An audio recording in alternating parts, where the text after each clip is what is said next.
नमस्कार दोस्तों, मेरा नाम है शहजाद अहमद और आप देख रहे हैं learn with Shahzad YouTube channel. तो कैसे हैं आप लोग? उम्मीद करता हूं कि आप बहुत अच्छे होंगे। बहुत दिनों से मेरी वीडियो नहीं आ रही क्योंकि मेरी तबीयत ख़राब थी। तो अब वीडियो रेगुलर आएगी, तो आप ये चैनल को ज़रूर सब्सक्राइब करिए, सपोर्ट करिए। अब चलिए शुरू करते हैं। पहला क्वेश्चन कि अंतिम मुग़ल सम्राट कौन था, यानी फर्स्ट मुग़ल एम्परर जो था वो कौन था?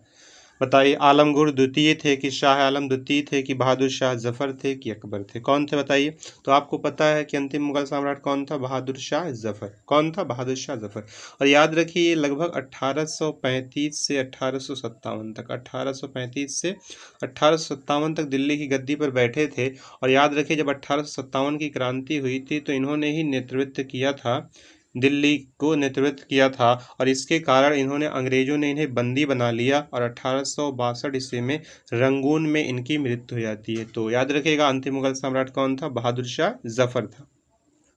तो चलिए नेक्स्ट क्वेश्चन देखते हैं। क्वेश्चन नंबर 2 हमारा है कि भारतीय संविधान में कितने भागों में विभाजित किया गया? हमारा जो इंडियन कॉन्स्टिट्यूशन है ना, उसको कितने भागों में हम बांटे हैं, ये आपका क्वेश्चन है। तो देखिए आप बताइए कितने भागों में विभाजित किया गया है। तो आपको पता है कि भारतीय संविधान को कितने भागों में बांटा गया है? 22 भागों में बांटा गया। कितने भागों में बांटा गया? 22 भागों में बांटा गया। याद रखिए हमारे संविधान के कितने भागों में बांटा गया? 22 भागों में। और याद रखिए हमारा संविधान बना था 26 नवंबर। कब बन के तैयार हुआ था? 26 नवंबर 1949 को हमारा संविधान बन के तैयार हो गया था। कब? 26 नवंबर 1949 को। और लागू कब हुआ था? 26 जनवरी। कब? 26 जनवरी 1950 को। 26 जनवरी 1950 को। इसलिए हम गणतंत्र दिवस 26 जनवरी को मनाते हैं ना। तो याद रखिए। और हमारे संविधान में 12 अनुसूचियां हैं, यानी 12 शेड्यूल हैं। कितनी शेड्यूल हैं? 12 अनुसूचियां, 22 भाग हैं। ठीक है। और जब हमारा संविधान बना था 395 अनुच्छेद थे। याद रखिएगा सारी चीज़ें।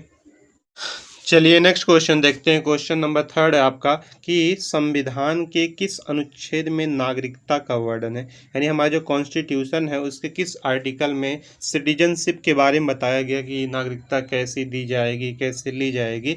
तो भारतीय संविधान के किस अनुच्छेद में बताया गया है? तो याद रखिए कि 1 से 4 में याद रखिएगा संघ और उनके राज्य क्षेत्र। क्या? संघ और उनके राज्य क्षेत्र, यानी संघ और उनके राज्य क्षेत्र, यानी केंद्र सरकार और राज्य सरकार के बारे में बताया गया। और नागरिकता याद रखिएगा, नागरिकता 5 से 12 में बताया गया है। कहाँ बताया गया है नागरिकता? कहाँ बताया गया? 5 से 12, यानी जो हमारा अनुच्छेद 5 से 12 है ना, उसमें क्या बताया गया? नागरिकता के बारे में। अब याद 5 से 11 तक, ठीक है। अब बता देखिए 12 से 35 तक जो है हमारे मूल अधिकार बताए गए, फंडामेंटल राइट्स। 12 से 35 तक क्या बताया गया है? फंडामेंटल राइट्स के बारे में बताया गया। और याद रखिए 36 से 51 तक राज्य के नीति निर्देशक तत्व, नीति निर्देशक तत्व, डायरेक्टिव प्रिंसिपल, नीति निर्देशक तत्व। ठीक है, याद रखिएगा। चलिए नेक्स्ट क्वेश्चन देखिए। क्वेश्चन नंबर 4 है भूटान का राष्ट्रीय खेल क्या है, यानी जो भूटान देश है ना, उस देश का राष्ट्रीय नेशनल स्पोर्ट क्या है? तीरंदाजी है कि बैडमिंटन है कि क्रिकेट है कि हॉकी है? तो याद रखिए भूटान का राष्ट्रीय खेल क्या है? तीरंदाजी है। क्या है? तीरंदाजी। भूटान का राष्ट्रीय खेल क्या है? तीरंदाजी। अब देखिए क्रिकेट किस खेल का देश का है? तो आप जानते हैं इंग्लैंड का है। कहाँ का है? इंग्लैंड का राष्ट्रीय खेल क्या है? क्रिकेट है। और भूटान का क्या है? तीरंदाजी। और यदि आप चाहते हैं कि आपको सारे देशों के राष्ट्रीय खेल याद हो जाएं तो इस पर मैंने एक ट्रिक वाला वीडियो बनाया है, आप ज़रूर देखिए, डिस्क्रिप्शन में उसका लिंक आपको मिल जाएगा। तो चलिए नेक्स्ट क्वेश्चन देखते हैं। क्वेश्चन नंबर 5 है आपका कि अस्पष्ट दृष्टि की न्यूनतम दूरी कितनी होती है, यानी मान लीजिए आप अपनी आंख से कोई चीज़ देख रहे हैं ना, कितनी दूरी पर रखें कि आपको एकदम क्लियर दिखाई दे, तो अस्पष्ट दृष्टि की न्यूनतम दूरी होती है। कितनी होती है? तो आपको पता है कि स्पष्ट दृष्टि की न्यूनतम दूरी कितनी होती है? 25 सेंटीमीटर होती है। याद रखिएगा, बहुत इंपॉर्टेंट। और दूर बिंदु कितना होता है, यानी जब अपनी आंखों से आप देखना चाहते हैं तो दूर ज़्यादा से ज़्यादा कितनी दूर देख सकते हैं आप? तो आप कहोगे ये तो अनंत तक देख सकते हैं। पता नहीं, आप देखिए आसमान देख लेते हैं, चांद देख लेते हैं ना, वो तो अनंत तक है, हमें नहीं पता कितना दूर है, तो अनंत तक देख सकते हैं आप। और स्पष्ट न्यूनतम होता है 25 सेंटीमीटर और दूर बिंदु होता है अनंत होता है, तो ये याद रखिएगा आप।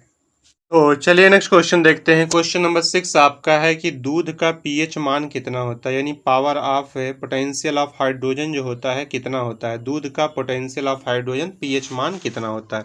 तो आपको पता है कि दूध का पीएच मान कितना होता है, 6.4 होता है। कितना होता है, 6.4 होता है। अब देखिए नींबू का पीएच मान 2.2 से 2.4 तक होता है। नींबू का पीएच मान कितना होता है, 2.2 से 2.4 तक। किसका होता है, नींबू का। नींबू का कितना होता है, 2.2 से 2.4 तक। अब देखिए मानव के लार का 6.5 से 7.5 तक, 6.5 से 7.5 तक किसका होता है, इंसान का जो लार होता है ना उसका होता है। अब देखिए इंसान का लार जो होता है अम्लीय भी होता है, क्षारीय भी होता है। यदि सुबह सुबह जो मानव का लार होता है अपनी आंखों पे लगाएंगे तो आपकी आंखों के लिए बहुत अच्छा होता है, क्योंकि उस समय वो अम्लीय होता है। तो समझ में आया होगा आपको। तो चलिए देखिए आपका नेक्स्ट क्वेश्चन, क्वेश्चन नंबर 7 है कि कार्बन का शुद्धतम रूप क्या होता है, यानी जो कार्बन होता है ना उसका शुद्धतम रूप क्या होता है। तो सबसे पहले जान लीजिए कार्बन के बारे में। कार्बन का परमाणु क्रमांक, कार्बन को सी से दर्शाते हैं। किससे दर्शाते हैं, सी से। और इसका परमाणु क्रमांक 6 होता है और इसका परमाणु भार जो होता है 12 होता है। कितना होता है, 12। इसका परमाणु क्रमांक 6 होता है और परमाणु भार कितना होता है, 12 होता है। और कार्बन किसे कहते हैं, जैसे आप खाना पकाते हैं, जो तवा होता है, जैसे पहले पकाते थे ना चूल्हे पे, तो तवा जो होता है उसके पीछे जो करिखा लग जाता है उसी को बोलते हैं कार्बन। जो भी काला काला होता है उससे ही कार्बन बोलते हैं। और कार्बन का शुद्ध रूप होता है हीरा। याद रखिए कार्बन का शुद्ध रूप क्या होता है, हीरा। कोयला भी होता है लेकिन सबसे शुद्ध रूप क्या होता है, हीरा होता है। तो चलिए आपका नेक्स्ट क्वेश्चन, क्वेश्चन नंबर 8 है कि निम्नलिखित में से कौन सा ऐसा देश है जो G7 का सदस्य नहीं, यानी कौन सा देश है जो G7 में शामिल नहीं। तो सबसे पहले ये जान लीजिए G7 में शामिल कौन कौन से देश हैं। तो सबसे पहला देश है कनाडा। कौन सा देश है, कनाडा। याद रखिएगा G7 का पहला देश कौन सा है, कनाडा। दूसरा है फ्रांस। कौन सा है, फ्रांस। दूसरा देश क्या है, फ्रांस। तीसरा देश है जर्मनी। कौन सा देश है, जर्मनी है। तीसरा देश कौन सा है, जर्मनी। चौथा देश है इटली। कौन सा देश है, इटली। 7 देश होते हैं, इटली हो गया चौथा। पांचवा देश है जापान, जो G7 में है। कौन सा देश है, जापान। उसके बाद आपका छठा देश है यूके, यूनाइटेड किंगडम, यानी कि ब्रिटेन। और आपका 7वां देश है अमेरिका। कौन सा है, अमेरिका। तो देखिए इसमें कौन सा देश आया, भारत तो नहीं है। तो इसका आपका सही आंसर क्या हो जाएगा, भारत जो है वो G7 का सदस्य नहीं है। चलिए देखते हैं नेक्स्ट क्वेश्चन। आपका क्वेश्चन नंबर 9 है कि रियो ओलंपिक जो खेल था ना, रियो ओलंपिक 2016 में भारत ने कुल कितने मेडल जीते थे। जो 2016 में हुआ था उसमें भारत ने कितने मेडल जीते थे। तो सबसे पहले याद रखिए रियो ओलंपिक हुआ कहाँ था। तो याद रखिएगा कहाँ पे हुआ था, ब्राज़ील में हुआ था। कहाँ हुआ था, ब्राज़ील में। रियो ओलंपिक कहाँ हुआ था, ब्राज़ील में हुआ था। कहाँ हुआ था, ब्राज़ील में। कब हुआ था, 2016 में हुआ था। और याद रखिए, अब याद रखिए उसमें सबसे ज़्यादा किसने मेडल जीते थे। तो सबसे ज़्यादा मेडल जो जीते थे वो अमेरिका ने जीते थे। कितने मेडल, 121 मेडल जीते थे। किसने, यूएसए ने। अमेरिका ने 121 मेडल जीते थे। याद रखिएगा। अब भारत ने कितने जीते थे, भारत ने सिर्फ 2 ही मेडल जीते थे। कौन, कितने मेडल जीते थे, भारत गोल्ड नहीं जीता था। भारत एक सिल्वर जीता था और एक ब्रॉन्ज मेडल जीता था। ठीक है, एक सिल्वर मेडल और एक ब्रॉन्ज मेडल भारत ने जीता था। भारत ने सिर्फ 2 ही मेडल जीते थे। तो चलिए नेक्स्ट क्वेश्चन देखते हैं। आपका आज का लास्ट क्वेश्चन, क्वेश्चन नंबर 10वां है कि राष्ट्रीय विज्ञान दिवस कब मनाया जाता है, नेशनल साइंस डे कब मनाया जाता है। तो बताइए राष्ट्रीय विज्ञान दिवस कब मनाया जाता है। 22 मार्च को मनाया जाता है कि 22 अप्रैल को, कि 31 मई को, कि 28 फरवरी को। तो देखिए आपको पता होना चाहिए। सबसे पहले जान लीजिए 22 मार्च को क्या मनाया जाता है। तो 22 मार्च को विश्व जल दिवस मनाया जाता है। विश्व जल दिवस, विश्व जल दिवस मनाया जाता है। क्या मनाया जाता है, विश्व जल दिवस मनाया जाता है। क्या, 22 मार्च को विश्व जल दिवस। अब देखिए 22 अप्रैल को क्या मनाया जाता है, पृथ्वी दिवस मनाया जाता है। क्या मनाया जाता है, पृथ्वी दिवस। याद रखिएगा 22 मार्च को मनाया जाता है विश्व जल दिवस और 22 अप्रैल को पृथ्वी दिवस मनाया जाता है। और याद रखिए 31 मई को विश्व तंबाकू दिवस। क्या मनाया जाता है, विश्व तंबाकू दिवस, विश्व वर्ल्ड टोबैको डे। ठीक है, विश्व तंबाकू दिवस मनाया जाता है। कब मनाया जाता है, 31 मई को। और विज्ञान दिवस कब मनाया जाता है, भारतीय राष्ट्रीय विज्ञान दिवस 28 फरवरी को मनाया जाता है।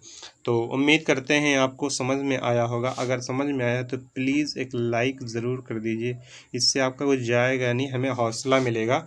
और अपने दोस्तों में शेयर ज़रूर करिए। क्या करिए? शेयर करिए।